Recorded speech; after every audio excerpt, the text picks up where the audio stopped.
Zdaj pa dosti zajebancije, zdaj pa pejmo na severovzhod države, kjer nemirni Štajerci kujajo nove načrte na poti do alkoholnega monopola v svetu. V Vodolah pri Mariboru, kjer so pred leti kot eni izmed prvih pri nas postavili vinsko fontano, so zdaj predstavili še eno novost, ki pa ni posebnost le v slovenskem merilu.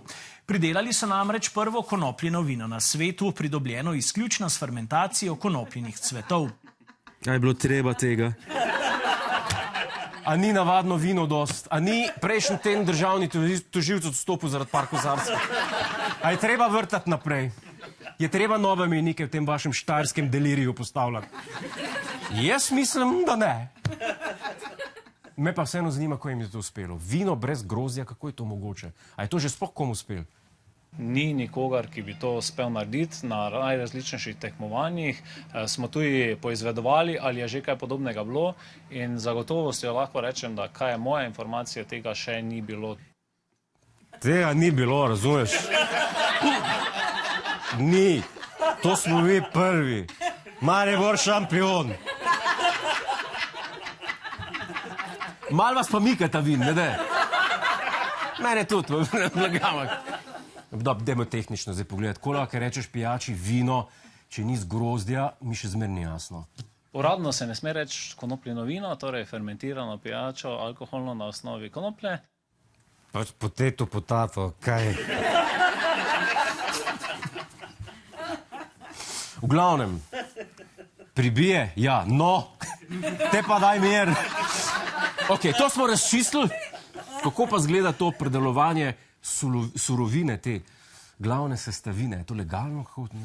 Ključna sestavina so cvetovi industrijske konoplje, ki jih sicer tudi za številne druge izdelke na 2,6 hektarjih pridelujejo na posestvu v Vodolah pri Mariboru. Tudi za številne druge izdelke. To sad imamo za vino in za številne druge izdelke. Kjere izdelke? A? Daj vgasni malo kamero. Tine, kjere izdelka imamo to? Pa ne reci mi joint, ka kamera snema. V vsakem primeru čestitke za izjemen dosežek, ki si predstavljam, da je bilo izzivov ogromno, še posebej tehničnih.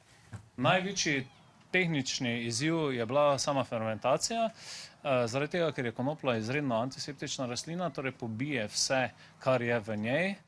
Ja, največji tehnični izziv je bil ta...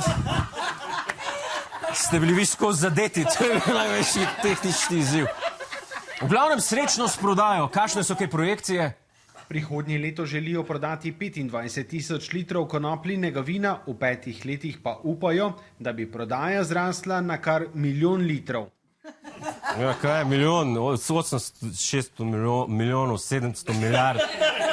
700 billion and a trillion, 300 million. Biden je že degustiral. Biden ga je že sprobil.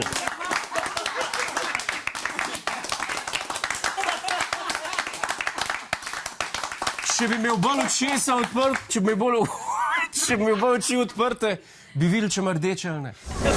Hej, preden greš, klikni tukaj in se naroči na naš YouTube kanal. Imamo pa tudi TikTok, Instagram in Facebook, tako da le urno.